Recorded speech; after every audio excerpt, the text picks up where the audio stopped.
Welcome back to Head Trip. My name is Chris. You know that it has been a minute since I have been on here. It has been busy, busy, busy. I've been running in all kinds of different directions, and it's not the worst thing in the world, but that is just where I'm at. I have been seeing movies, I've been doing family stuff, I've been doing music stuff. And for a lot of you that might not be aware, I play in a band. I play music. I play in a band called Fight Fair. And we actually have a tour coming up this October, next this month, in a couple of weeks that we're leaving for. And so I've been busy with that. I've been practicing with that. And again, there's been live stuff. I don't know. I don't want to bore you, but I've been busy. I've been all over the place, been catching some shows. And I want to talk about that. We have an interesting but pretty short show today. We're going to talk about and review Alien Earth on FX, which has been fantastic. If you haven't checked that out, we are going to talk about release dates for Man of Tomorrow and A Quiet Place Part 3. We're going to talk about James Mangold and what he's got going on. He's inked a deal with, you'll find out soon. And we'll talk about how that changes everything. And the Russos, they're teasing. Like always, they're teasing something. They've offered up a pic of a set photo, and we're going to take a little look of that. But other than that, before we get into it, what I've been watching a little bit, like I said, I watched and finished Alien Earth, and we're going to get into and we're going to review that. I've also started, Black Rabbit on Netflix. That has been really good. I think I'm on episode 3, I want to say. But if you're not watching that, I highly suggest that you check that out. That's Black Rabbit on Netflix, starring Jason Bateman, as well as Jude Law. It is really, really, really, really good. If you love those shows that he tends to be in, that he plays really well, and even from like Horrible Bosses, but like your Ozark and whatnot, it's a show for you. What else have I been watching? Harry Potter. So over the last few weeks, I decided, with all the talk of the new Harry Potter series coming out on HBO, I wanted to run the movies back, but I've seen them all and I didn't want to do it myself. So I coaxed my daughter Lucy into watching him with me, and man, is she addicted. We are on Goblet of Fire, which I believe is the 4th movie. I think the 4th movie, Goblet of Fire. And she is just, I think it's the 4th movie. I could be wrong, but she is just, I think I've created a monster, because having not been interested in these movies whatsoever, and then coaxing her into watching these, now she's addicted. Now every day, like, can we continue where we're at? Can we continue where we're at? Oh, Alia hasn't watched them. I can't wait to rewatch them with her, and she wants to read the books now. And I haven't broken it to her that there's a series coming out, so she might be ecstatic, or she might be like, oh, this is becoming a bit much. But I am ecstatic for it nonetheless. So we're watching the Harry Potter, and hopefully that's, that I feel like those movies hold a pretty good place in a lot of people's hearts, and mine too. I'm not like a crazy Potterhead, but I love those movies. I love that world. I love spending time in that world. And that's what's gotten me, pretty excited to jump into the series when it comes out. But yeah, a few things we've been watching. I'm sure I've caught a couple things in theaters. I can't even think about like what I've gone and seen over the last few months. I mean, we did go see Weapons. I don't think I talked about that just yet, but we did go see Weapons. And it's fantastic. So good. And I can't say enough good things about it. We don't have to dive into that here, but yeah, I think that is it for what I've been watching. I'm sure there's a few stuff, and it's always hard for me to rack my brain and think about like all the things that I have been watching. Obviously, we've been watching Peacemaker. Peacemaker has been so good. Can we like really talk about how good Peacemaker season 2 has been? It has been such, I don't want to say an upgrade, because season 1 was fantastic, but I absolutely love where season 2 is going. And I really like that we're finally getting to what we've all assumed where this alternate universe is, which is Planet X. And we're starting to see the NAZI memorabilia and whatnot. And I love that shot of, spoiler warning, that shot of Adebayo at the end of the episode. You know what I'm talking about. But this season has been so good. There's still a lot of loose threads kind of hanging around that I know we're for sure going to get to. We have Judo Master. He's in this alternate universe, and being a character that doesn't seem to want to take any kind of shit from anybody, like we saw from Red Saint Wild, Michael Rooker's character. I can only imagine in this Planet X, he's not having He's not going to have that. So, but I'm interested to see like where he's at. I loved this whole Eagly being like the eagle. I forget what he called it, but I loved that too. And man, there's so much. Freddie Stroma, this vigilante character he's playing, is so good. I really am looking forward to kind of how that develops. And like, I like the idea that going into our first different reality, this first other dimension, the fact that, the first one we're getting in the multiverse is like a just a Nazi universe, and I think that's kind of good because with all this talk of the multiverse, I think that is kind of a way of saying like make us regret going to the multiverse so that we won't want to go again. And maybe that's James Gunn's way of kind of like just nipping this whole multiverse thing in the bud right away. Maybe it is, maybe it isn't. I don't know. But what else? What else? I didn't write any notes because I didn't plan on talking about Peacemaker too much on this episode. I want to do a end of season review, and that's probably what I will do. But yeah, if you're not watching it, check it out. I'll have more notes and more stuff. Maybe on the next episode, I'll talk about leading into the season finale. But I want to get into some news and some stuff that have been going on today. Some a little bit of tidbits that have been released, I figure are worthwhile talking about. And the first thing I want to get into, before we get into that, let us do this review that I want to talk about, and that is Alien Earth. Now I finished Alien Earth the same day that the finale premiered, and my God, what a show! Like I was saying, this show has been fantastic. I think what Noah Hawley has done with this, is just nothing short of extraordinary. This has done such a good job of reinvigorating what the Alien franchise can be. For me, like obviously we love, all of us who are fans of film, and more so fans of sci-fi, Alien and Aliens, like those are some untouchable movies. Those are fantastic. I love Prometheus and I loved Covenant, and I will die by those movies. I think they're so good. Prometheus especially. But I think this has been such a great kind of like leeway into the lore and that style of storytelling. But Alien Earth has been just so fantastic. I love the idea of humanity on Earth's first introduction to these creatures, and creatures of which we've seen over so much time spent in all these other movies. And the characters here, the actors, I mean, my God, I mean, let's Sydney Chandler, her Wendy. Oh, dude, she's putting up a tour de force in terms of acting. She has been so phenomenal in this movie, and that's not to say everybody else. We have Alex Lothar, who plays her brother Joe Hermit. A lot of people might know him from Into the Fucking World, and what else was it that he Andor and some other stuff. Boy Cavalier, played by Samuel Blinken. I'm not as familiar with Samuel Blinken. Apparently he's in Misper Mole. Oh, he's in Mickey 17. That completely flew off my radar. Black Mirror. He was also in, along with Alex Lothar was also in Black Mirror. I didn't fail to mention that, but I didn't realize that they were both in that. I'm not sure which episode he is in.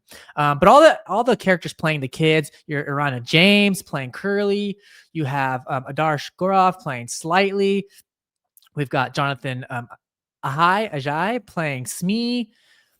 I mean, so many of these great actors. But the main premise of the story is, if you haven't seen the movie, and spoiler warning, obviously, but much to what we've seen in a lot of the other movies, all these specimens being captured and whatnot, we see a lot of what happens in the form of flashbacks. But finally, after all these years, these specimens make it back to Earth, and these specimens are sort of swooped in and taken from the Weyland-Yutani Corp to this to Boy Cavalier's company, which I can't remember the name off the top of my head, which is really unfortunate to be talking about this without the name of that, but I cannot think of the name of his company. I'm not sure it entirely matters for this review, but it's really good. The cinematography in this series, what they've done is really, really good. The eeriness of the music they use really well. These kids being what do you want? What should we call it? These kids being synthetics. and not utilizing that too much. There's so many situations in this series where they could have gone above and beyond for with their abilities and all that, but they don't. They don't really go that crazy, and I kind of appreciate that because it lends to a more substantial storytelling. Um, what else? Timothy Olyphant. Oh, dude, Timothy Olyphant is playing a character in this unlike which we've really ever seen from Timothy Olyphant. He's playing not a synthetic. He's playing an actual like android, which is pretty cool. Which is a nice change of pace because we don't have a lot of those in this series. I think it's actually just him, if I remember correctly. Um, and one of the predominant themes around this is between him and one of the children and trying to basically um, get in, utilize an inside man and transfer some of these synthetics back to the Wayland Yutani Corporation. But that's a big storyline within the series, which is probably the primary storyline outside of Wendy and her brother, whom he thought was dead, and their relationship and him trying to save her. Big caveat if you haven't watched it: all these children that have been made into synthetics, they're all children that are dying of some kind of disease, and apparently they have trouble bringing in the mindset of an adult into these synthetics, and so that's the reason in which they go that route. But if you're a fan, of the Alien franchise, which I'm assuming if you're watching this, you probably are, and you're up for something new, I really, really, really suggest checking this out. I mean, the performances are fantastic. Some of these adult performers portraying children are really good. I mean, they're putting up very, very, very great acting performances. There's some actors I'm a bit unfamiliar with. I can't think of his name. Arthur, the guy who plays Arthur. Uh, he is fantastic in this as well. There's also like the woman doctor that kind of looks over psychiatrist for them. The look of the aliens, you have your standard xenomorph, which is really cool because for the first time, I believe ever, we're seeing somebody, a synthetic, communicate. We haven't heard what they're saying. There's no subtitles or anything like that, which is fine, I guess. It'd be interesting to kind of see how they talk and what they say and all that. We have an idea of it, via Wendy. Then you have like this eyeball. I think they just call it the eyeball, something like that, which is like this eyeball spider creature that is able to kind of go into replace people's connect to their brain and control them from there. There's like these wasp or these bees kind of situation, which is really cool. So they really do a fun job of like implementing these strategic, like these couple of different villains, and you don't know where the action can come from any given villain. But yeah, a lot of really good cinematography. We see a lot of cool future Earth, and we see a lot of background of these corporations that run the world after they've decided governments just aren't doing it. So the biggest corporations in the world essentially take over, and that's the world we live in. And we see some shots of the spaceship. We spend a lot of time on the island in which Boy Cavalier, where he's based out of. It really bums me out that I can't think of what his what his company is called, what his corporation is called. But that doesn't matter. It's like Legacy or Prodigy. Prodigy. It's called Prodigy. But check it out if you haven't checked it out. That is Alien Earth.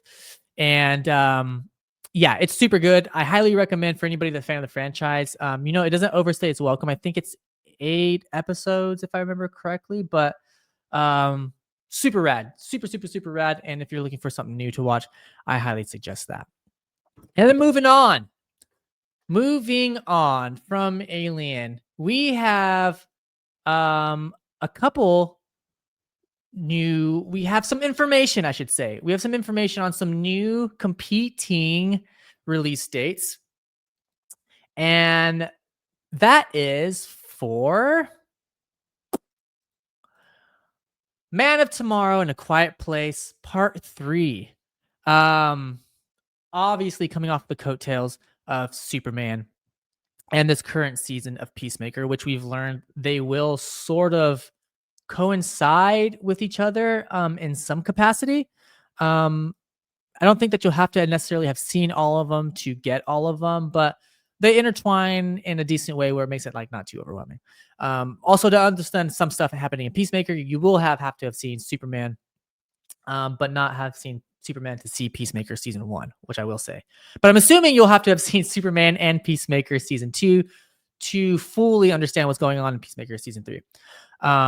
The fun thing about A Quiet Place Part 3, though, is that this is now going back in chronology to where we left off on A Quiet Place Part 2. Obviously, because prior to this, we've had A Quiet Place Day 1, starting Lupita Nyong'o and Joseph Quinn, which did not so well at the box office. I wouldn't necessarily say it tanked, but I mean, we're talking about a $261 million gross worldwide opening on a budget of $67 million, though. So not insane numbers, but they definitely performed. They definitely made their money back, and I think that's really, I mean, all you can really say about these movies. But I'm really curious as to, how this ends up looking with both release dates being the same day. I mean, we know that Joseph Krasinski is coming back to direct the third one. I don't think we have any official casting outside of Millicent Simmons, who plays the deaf daughter in the first 2 films. Fantastic actress. But I don't know if we know much other than that. Which is okay. I don't necessarily mind waiting. I don't mind waiting to see who else is gonna be part of this cast. This isn't like one of those franchises where you have to kind of sit and you kind of speculate on what's gonna happen and is this character gonna show up? Is this I think at this point it's just like we have our main series of characters. And it's just kind of like, let's see where this story goes first. Obviously, John Krasinski is not going to come back, but I really like these Quiet Place movies. I think in terms of like the genre of like horror, I guess we'll call it. I mean, we can't deny we have had an insane, 2 years of absolute fantastic horror, and I think we are lucky enough to be in a position where these are just going to continue showing up. I mean, we've talked about Weapons. Obviously the what's the Patrick Wilson movies? The not Insidious. They're what's his name? What are those movies called? I should know off the top of my darn head. Conjuring movies, Conjuring Last Rites. There's obviously that. What else has come out? I mean, unfortunately, I can't think of too many horror him, for better or for worse. I mean, let's see what horror movies have come out in just this year. Horror films 2025. Stranger Chapter 2, which I haven't seen. The Long Walk, which I haven't seen either. Oh, I'm really dying to see that. Bring Her Back came out this year. Let's see what we've had. Opus, 28 Years Later. A lot of stuff on streaming. There's The Monkey, Woman in the Yard. I mean, it's been a crazy year for horror. Together, can't say enough great things about Together. So yeah, I mean, I'm definitely excited for this. I'm definitely excited for what this could mean, and there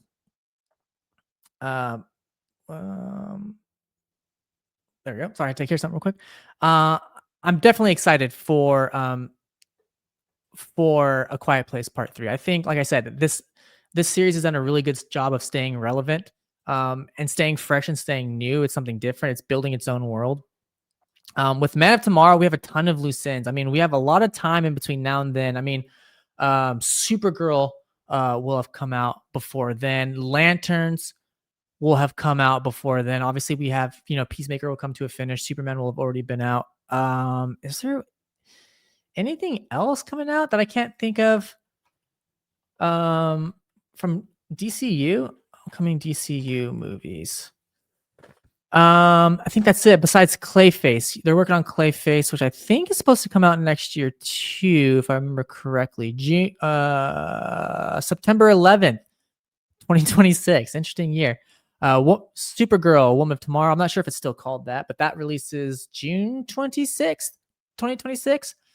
Obviously, we have the Batman Part 2, which is not related to any of this, but let me know what you think. Are you guys excited for Man of Tomorrow? Are you excited for A Quiet Place Part 3? It'll be interesting to see how all these loose ends work into it. How, the Justice Gang fits into this whole thing, and Lex Luthor, where we'll leave him and where he'll show back up. We know that he's going to be a big number 2 part of this movie. So it's going to be interesting. Still no news on Batman.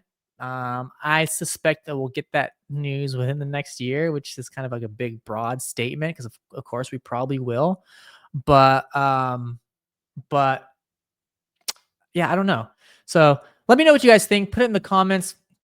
Are you psyched for Man of Tomorrow? Are you excited to see this DCU world continue to grow? Or are you excited to just kind of get your horror kick on and excited for A Quiet Place Part 3? Are you excited to see the return of Millicent Simmons and your Emily your Emily Blunts and your and all your other characters. Maybe some characters from day one will show back up. It stands to be seen. So we'll see. Let me know your thoughts, and even if you're not excited, let me know what you think of those movies anyway, because they're bound to be great. Obviously we're big DCU people over here, big Marvel people, and we'll continue feeding all those details as they sort of come. So moving on from that, the Russos have shared an image of the set once again.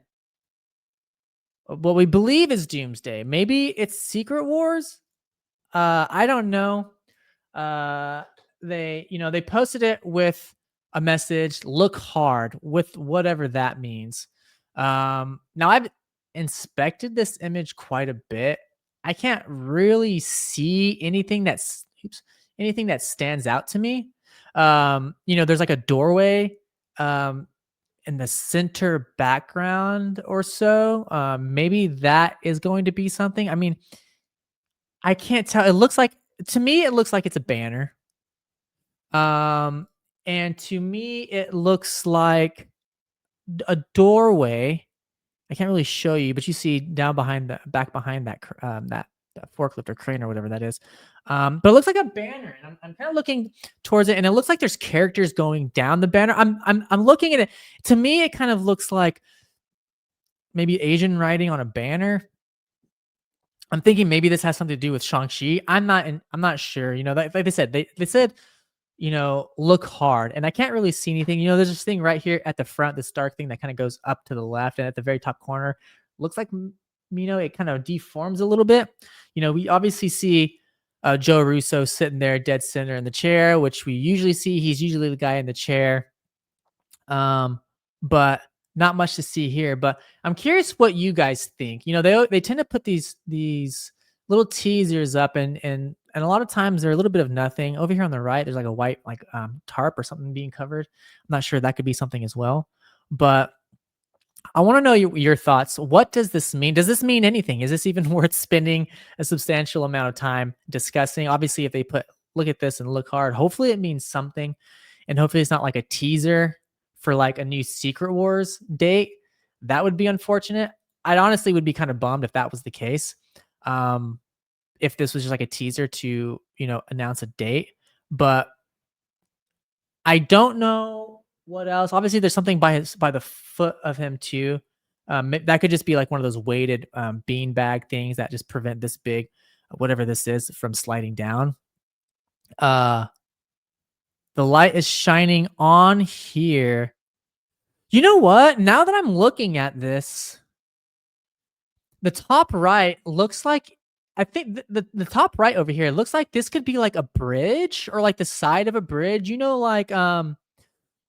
you're looking like not like on top of a bridge, or not if you're on a bridge, but if you're looking at a bridge from like side profile, and the way that the bridge looks like that, this looks like this could be a scene from something like that. So maybe there's light shining on it, which means, it's either in the background or maybe they're just doing that for the shot. But my guess right now is that this is the side of a bridge, in some capacity. I just don't know what, or a ship. Maybe somebody with better knowledge or better eyes can, get that knocked out for me. But my guess of what they want us to look at is going to be this top right section over here, or this bottom center section. Either that's a doorway to somewhere, which I can't pinpoint, or this is a side profile of a bridge. One of those. I have absolutely no idea. But throw it in the comments. What exactly do you think that this is? What are they referring to? What do they want us to look hard at? Hopefully it's not just the fact that Joe Russo is sitting there dead center, and that's where they want us to apparently spend our time looking. So that stands to be seen. That was just released today, actually, and I don't think that there have been necessarily any, big guesses. I've been trying to kind of go through it. Some people are saying the letters hide A, the big. Let me bring this back to full screen too, so we can really kind of discuss. Actually, even better. We'll go right here. Actually, no, that's not better. Someone said where the letters hide. A, the big triangular black flag frame on the side reads as a block A. Okay. V, the two floor tape V's converging toward camera from the shallow V. Okay, so that's a V. Right side scaffolding, one vertical beam with two. Oh, then that's a E. The crisscross braces on the right tower reading in. So someone thinks, now the kicker, the seated figure silhouette against the floor makes a strong D. The lamp against his head is a perfect O. I don't know. Someone thinks that this spells out Doomsday. Maybe it does, but if that is the case, oh, this is interesting. This thing in the center going going up to the top left, and it has like the this bottom, this left hand shadow, all this black. Someone is saying it's Galactus. Maybe I can share this so that you guys can see exactly what I'm talking about. But let's put this right here. Just remove that. Let's share this screen. You guys can see exactly what I'm talking about. But this is what they're saying. They think this is Galactus here. I mean, it is in the shape. I don't know, because his things, I don't know if they're that triangular. But that's what someone seems to think this is. So I don't know. You guys tell me. This is where I'm kind of getting on the rumors. You guys can see right here where they're kind of talking about, if you guys want to go and look over that, what they think that means. But yeah, I'm interested to see. This is the other thing that I was pointing out, the top right thing or top left thing. Maybe that's something. I think that's probably too much, but put in the comments. Let me know what you guys think. Maybe it's nothing. I mean, it probably is nothing. But I'm standing by either the bridge could be pretty obvious. Maybe the bridge is just completely obvious. The doorway is what's kind of interesting me as well. As well as this Galactus thing is kind of on my radar too now. So I don't know if that's going to be accurate or not, but it's definitely on my radar. So let me know what you guys think. Do you guys think that's anything? Is that worth talking about? Is that worth teasing? Hopefully it's not a waste of time, but we'll see. The last thing that I wanted to get into, and I definitely think this is worth talking about because we can definitely talk about the state of DCU in this, is James Mangold. He has inked a deal with Paramount. Now, a lot of people will think this is kind of interesting because of the fact that, he has some projects coming up, especially the DCU. So James Mangold has, and this comes from Deadline. I want to definitely give them that. But James Mangold has inked a deal with Paramount to direct movies and TV, to direct and produce movies for the studio. Now, the thing that might make this a little interesting for everybody is that a lot of people know, obviously this makes it very unclear for how this affects his Star Wars Dawn of the Jedi movie. But how is this going to affect Swamp Thing that he's making over at DC for the DCU for James Gunn? James Gunn has talked a lot about a lot of different projects over the last couple weeks, over the last month and a half, 2 months. He's talked a lot about various different projects. And one thing we haven't gotten too much information about is Swamp Thing. Just the fact that it's being written, that he's working on it, but we don't know much outside of that. But if you look at his IMDb, you know, obviously James Mangold, I mean, he is a treasure. You might have a lot of films and things that you like that he's been a part of. Going down the list of most recent, you've had, and I'm not gonna go down everything, but the ones that are worth mentioning. As a director, what did he do? A Complete Unknown, obviously. He did Indiana Jones, Destiny of Dial, for what you might feel about that. But I mean, look at A Complete Unknown, Ford vs. Ferrari, Logan, The Wolverine, which I think is a fun movie. The Wolverine isn't a terrible movie. It's fine. Walk the Line, Identity. I mean, this is a director's Girl Interrupted. This is a director's director. I mean, it goes without saying how fantastic the director is. He's got a couple things coming up, on his slate. He's got, Crenshaw. Obviously, he has Star Wars Dawn of the Jedi. He has the Swamp Thing movie. He has Juliet. So it still stands to be seen how impactful this will be to those projects, those IP projects, your Star Wars and your DC, your Swamp Thing. I mean, Swamp Thing has, the potential of being a pretty big mainstay here within the greater DCU, especially with like the world building they're doing, the multiverse and traversing, Earth and the universe and all that, that this could be a really invaluable character. So, I hope they don't pump the brakes on James Mangold and this this Swamp Thing project. I would really, really hate for this to just kind of die out. James Gunn has gone on talking about some projects have slowly fizzled away, and they aren't being attacked as much as they were prior. And a lot of people will say that's probably Sergeant Rock is probably the big movie that they're referencing when they talk about that. Yeah, I mean, who knows? I mean, it's really hard to say how this will impact it. James Mangold, he's a workhorse, and obviously he has a lot of stuff going on. He's got a lot of projects he's producing. He's got a TV series that he produces as well.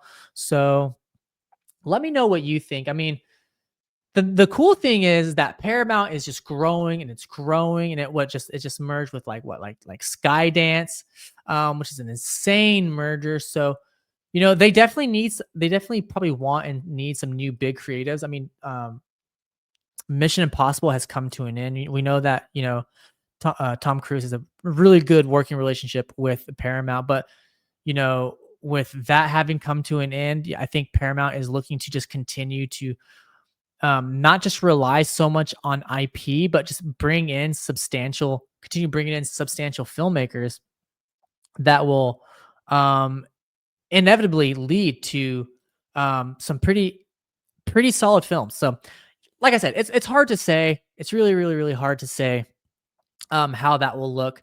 But that stands to be seen. Maybe we'll get some information from James Gunn here in the next couple of weeks, especially after this news having had come out. Maybe he'll be a little bit more inclined to kind of share that kind of stuff. But if not, that's okay too, I suppose. It's not ideal, but I think we'll live.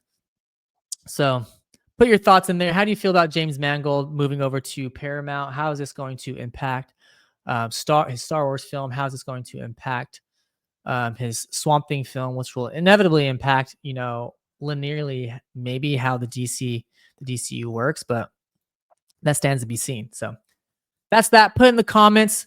We are almost done with the episode. I figure, why don't we spend a little bit of time navigating some Twitter? We'll see what pops up and see if we can maybe come across a little bit of something fresh, something that we are unknowing about. So Mark Ruffalo always talking about Hulk, says he would win in a fight versus Red Hulk and versus Superman. Mark Ruffalo, when asked if he would rather hang out with Chris Hemsworth or Chris Pratt, he said Hemi, which I think comes as no surprise. What could this mean for Swamp Thing? Everybody's thinking it. It's not just me. What else? Channing Tatum on Avengers Doomsday is going to make Marvel fans physically lose their minds. It's gonna make your brain ooze out of your ears, like in the way that I knew when Blade walks on screen in Deadpool and Wolverine. It's like that times 50. That is insane. Also, by the way, welcome to Derry. Um, this I cannot wait for. I love those It movies. Obviously, you love HBO. HBO series just tend to hold up, but Hulu for a while they were putting out those television shows. Um, what was it called? It was the Stephen King series, and the seasons were different stories. Um, and oh, I can't think of the name of it. You're probably wanting to punch me through the screen because you know it, but if you haven't watched it, go to Hulu. It's like I think there's 2 seasons, and they dabble in a little bit of different, Stephen King stories all kind of coming together, and it's a really great idea. And I'm surprised that they didn't go back to that. So, EA owners, new owners are planning an AI pivot to significantly cut operations, which is really frustrating if you ask me. That is actually really sad. I don't know if you saw, but EA has been purchased or in the process of being purchased from like a Saudi Arabian company and a couple others. So I don't know how that is going to affect that, but that would be really unfortunate. Superman was HBO's biggest movie since Barbie with 13 million views. That is fantastic. Love to see that. If you haven't seen it, a couple of stills from this most recent coming episode of Peacemaker. It looks like this is episode 7. What else? Anything good? James Gunn defends controversial retcon. This is about Superman's parents. What are they? The part 2 of his message. They're benevolent to their son. They are necessarily benevolent in a way that they think about human things. They think of human beings as less than in this version. So that was a thing. That was the twist. I think it works. Let me know what you guys think. Do you like the idea of his parents being a little bit more like thinking of humans lesser than, and have go lead them and take as many wives as you want or whatever? I don't know. That's kind of crazy. Mola Young cancels all her upcoming events after collapsing on stage. That's unfortunate. If you guys know of this artist, she got a song on the radio. I don't know much of her music, but obviously Marvel Zombies feature the return of 3 minor multiverse characters. So that's coming out for October release. Marvel Zombies. Not a lot. Like I'm saying, not a lot in the world of news. Not much worth talking about. You know who I would like to see show up and take out some Nazis in one of these episodes is G.I. Robot. What a gem. What a gem of a character. For him to not come back, that would be unfortunate. But we know that he exists. And we know that he can show up. So why wouldn't we? Chukwudi Iwuji wants to play Brainiac in the DCU. I'd jump on that. I think there's a lot of rumors, especially with the script for Man of Tomorrow being done and the image on it being a big old brain. I think that'd be fantastic. I don't know if anybody here will have the artwork. I'm sorry if there's anything offensive as I go through these comments, but I'm really just looking for the artwork. But the artwork that James Gunn presented, it has like the brain. It says Man of Tomorrow. A lot of people thinking, well, what could this possibly mean? Now, Chukwudi Iwuji comes back. Don't do it. I love him as an actor. I loved him in Guardians. I loved him in season 1 of Peacemaker. And wait, was he? And I think that he is such a fantastic actor, but I don't want to continue to use and reuse and overuse past characters. I think, obviously Michael Rooker was Savant, and obviously he's Red Saint Wild in season 2. And apparently James Gunn told him, this doesn't mean he can't play another character. So we're going to see a lot of these characters continue to show up for better or for worse. I don't know what that means, but we'll see. Palm Clementif and Adam Copeland, aka Edge, join Miramax's The Beekeeper 2, which is interesting. I wonder if it's going to be Is this from Homeboy again? Or join the latest cast of the Jason Statham Beekeeper Government Assassin. Um, okay. I don't know if you guys saw the first one, but they've joined former assassin, grossing 162 million. Jeremy Island. Okay, so they'll also okay, so cool. So the cool thing is characters are reprising these roles. They're not just taking a movie that worked and recasting and hoping for the best. But so written by Kurt Runner, who in the first film, David Ayer, who directed the previous films. Producer. Is David Ayer returning?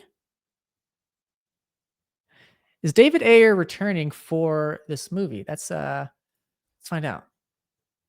David Ayer. The Beekeeper 2. Did you guys see The Beekeeper, by the way? I can't say it flew under people's radars, but it performed. So, oh, maybe I missed it. Timo Tianto is directing this one. Who did Nobody 2? Okay, so he's versed in this style. May the Devil Take You. The Night Comes From Us. So he's done some stuff. VHS 94. Okay. I got some faith in him. He doesn't have a picture on IMDb, so I don't know what that'll tell us, but maybe nothing too crazy. But Amy Adams' character in Star Wars Starfighter is reportedly a Jedi. Her son Flynn Gray is force sensitive.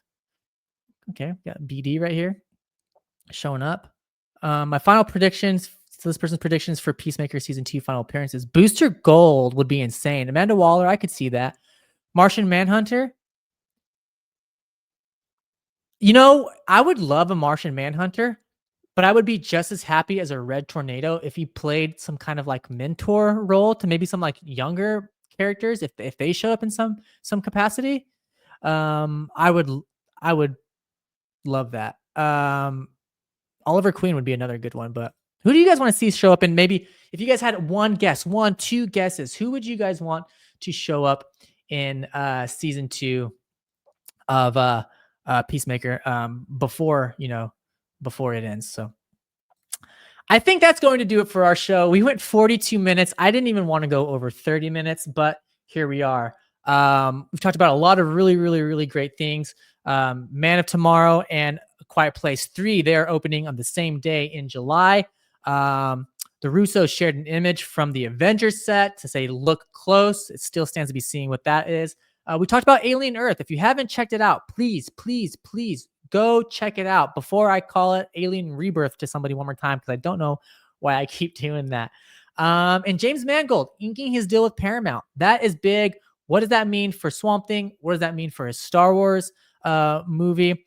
Let me know your thoughts. What's your favorite James Mangold movie in general? Throw that in the comments too. I want to hear all about it.